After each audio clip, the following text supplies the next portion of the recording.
I am.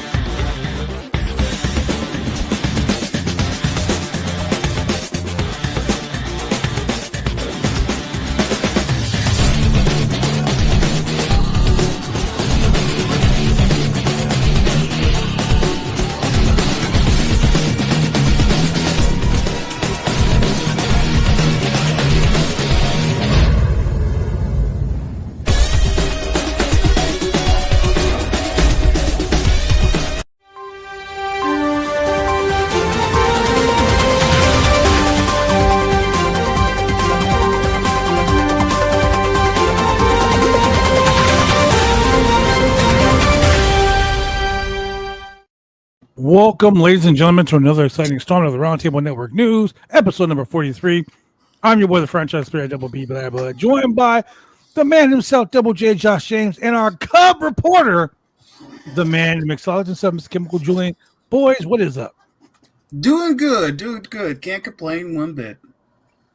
Attention to Mr. and Mrs. America and all you ships at sea. Flash. We've got a great amount of news coming out of the world of wrestling today here at the Roundtable Pro Wrestling Podcast Network. We've got news all about the WWE's European tour. We've got breaking news about TNA. We've got breaking news about AEW. We got breaking news about a brand new promotion coming out of fresh and hot of the Pacific Northwest. And we're going to have all kinds of information for you. Just tune in and get ready to spend some money and buy some tickets, buy that merch as soon as it comes out. And don't forget to donate to the Roundtable Pro Wrestling Network over on Patreon. Look at the little message scrolling at the bottom of the screen. That is right, ladies and gentlemen. We're going to start off with something that I just saw that was really fucking funny. Courtesy of Mike Johnson from PW Insider, the man who made the legends of Mike Johnson, who got a shout out for my boy Homicide during his retirement match. We'll talk about that later. Mm-hmm. Breaking news, ladies and gentlemen. North Carolina seeks to pass the Ric Flair Act. First step in creating a pro wrestling museum. Ric Flair Act is a bipartisan bill seeking to create a study about the potential of a professional wrestling Hall of Fame museum in North Carolina.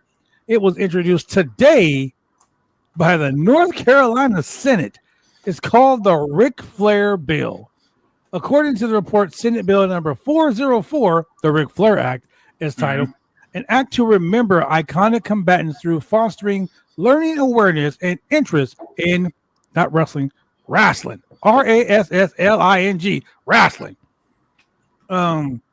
State lawmakers will receive a report by the summer of 2026.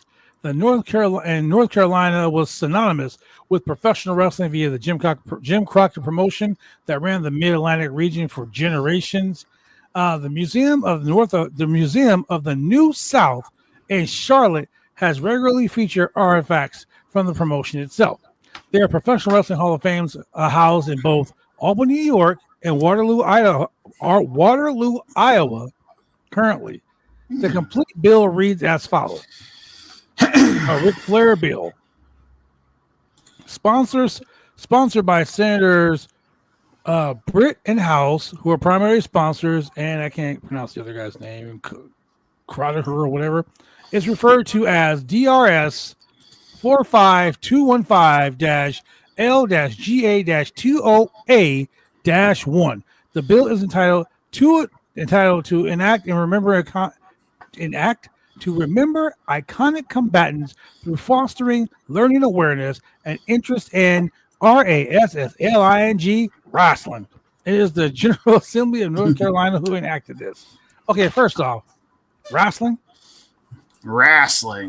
Section 1 states they have appropriated funds from the general fund of the Department of 6 Natural and Cultural Resources, the sum of $500,000 and 7 non-recurring funds for 2025-2026 fiscal year to study the feasibility of establishing a 8 professional wrestling museum in the state. By my birthday, July 1st, 2026, the department shall report if 9 findings and recommendations to the Joint Legislative Oversight Committee and Agricultural and Natural Economic Resource Committee. Section 2.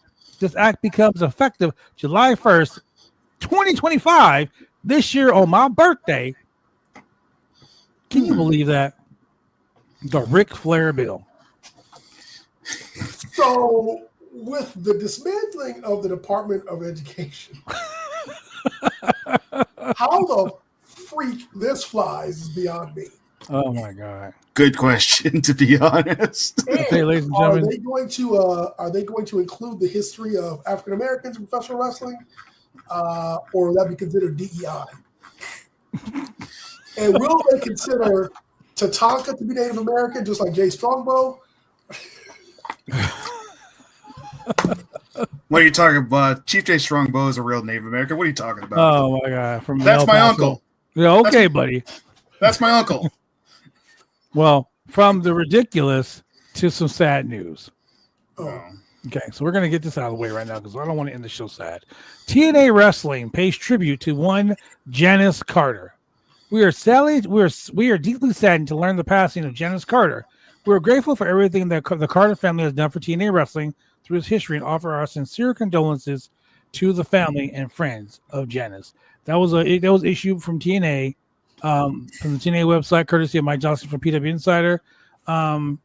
Janice Carter, the mother of Dixie Carter, yes, passed away. So I understand that loss. From one here at the Roundtable Pro Wrestling Podcast, to the Carter family, our sincere condolences. As someone who's lost their mom, I know how that feels. Same. And yes, you too, Josh. I know. So rest in peace, Janice Carter. From that to former UFC and WWE superstar Cain Velez, courtesy of Mike Johnson of PW Insider.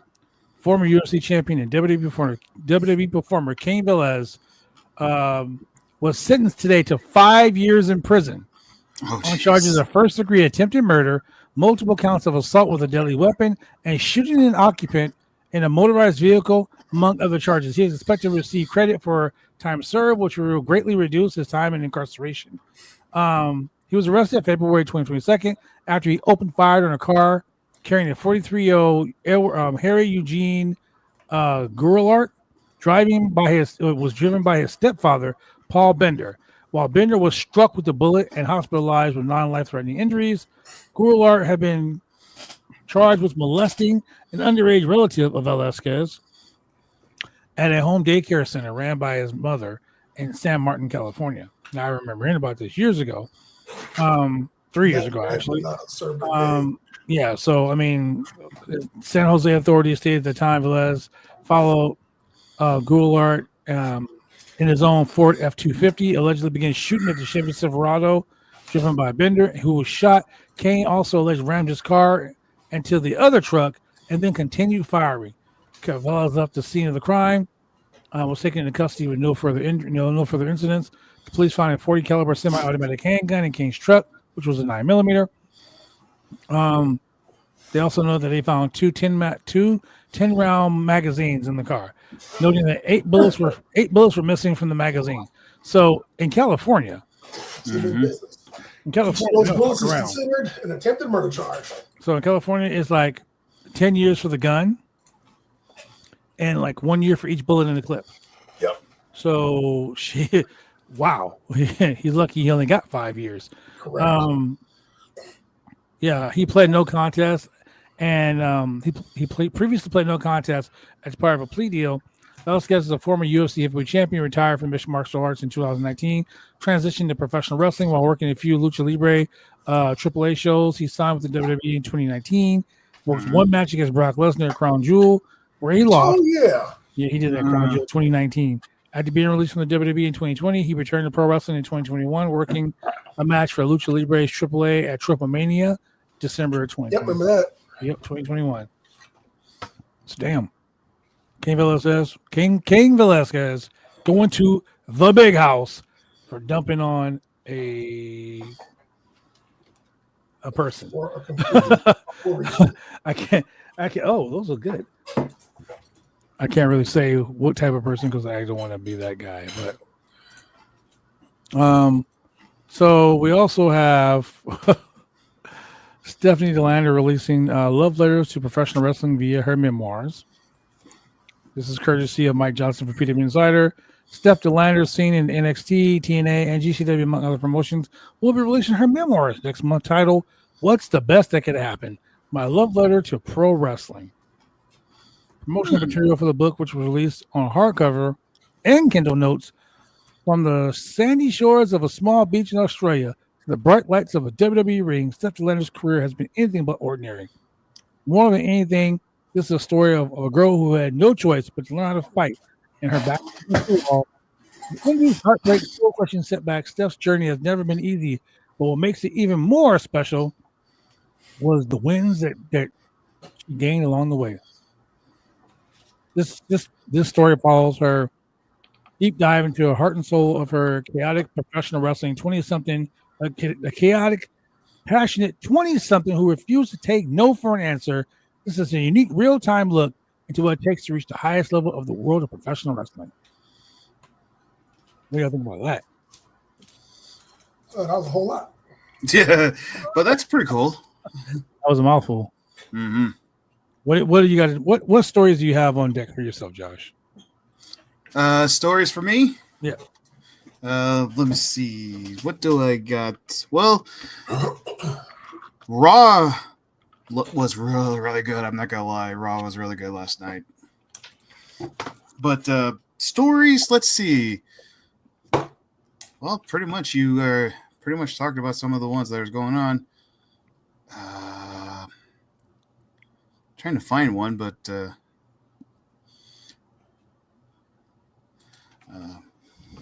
Josh is unprepared, ladies and gentlemen. Yeah, I'm not prepared today, unfortunately, but I found one. Michael Hayes pays tribute to Bill Merck, because found out not just another one passed away, unfortunately. Yeah, this is, I didn't want to bring it up. But I was just like, this guy was the voice of WCCW, and it just. Wait. Repeat that again. The voice. Who was it that passed away? Bill Merck.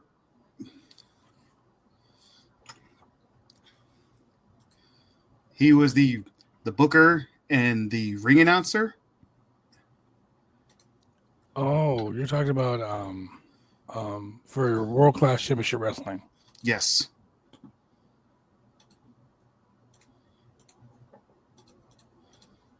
Damn. Come on, yeah. Josh, pull it up. Damn. What's his name, Josh? I can't pronounce the last name. I'm not good with names. Blood, I'm trying. I'm not. Okay, well, tell me the story. Just read the story. Well, I was reading it that, man, I can't read about the passing of a true world-class legend. So sorry to hear that we gave Bill a really hard time and he took it all in. His stride, like the true pro he was. My prayers and condolences to his family and friends and fans. Oh, that's sad. That's pretty freaking sad. Well, we keep going from the sad stuff. Let's talk about something happy. Let's talk about a happy moment in professional wrestling, ladies and gentlemen. Last night, Sunday, March 23rd, we had the Chris Bay show. The Chris Bay benefit show. And dude, like so many people, WWE stars, AEW stars, everyone from FSW. Shout out to FSW for putting on a fucking kick-ass show. It was on Triller TV. I think I'm going to go back and watch it because I have Triller TV here.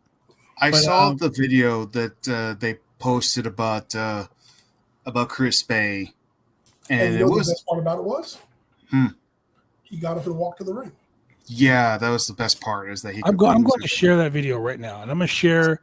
It's about 2 minutes and 24 seconds, ladies and gentlemen, and I'm going to share it right now, courtesy of Fightful Wrestling. So Fightful.com. I'm going to go ahead and give them their props for this because that's what we do on this show. Let's go ahead and let's watch Chris Bay's. Give it up Show some love. Get those donations out to this man, Christopher Bay.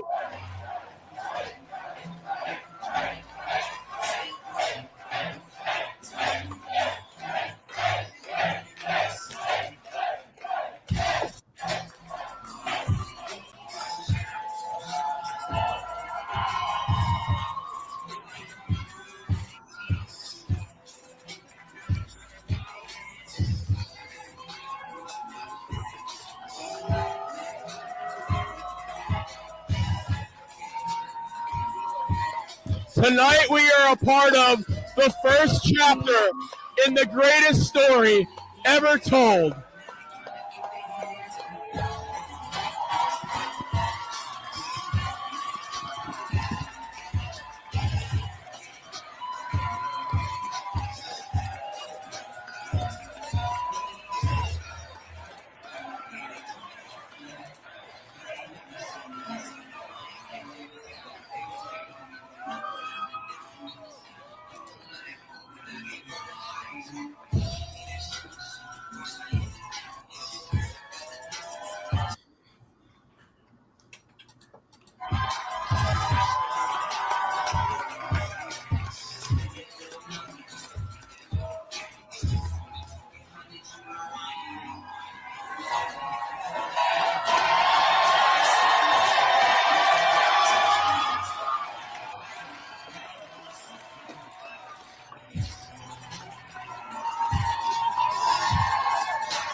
Remember this day, where you were, because as of right now you're watching history.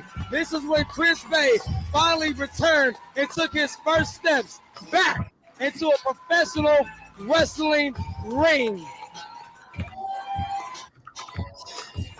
If you're watching, click that QR code. Show some love. Send some donations out to this man. He is defying the odds. And now we hear from the man of the hour, Christopher Chris Bay.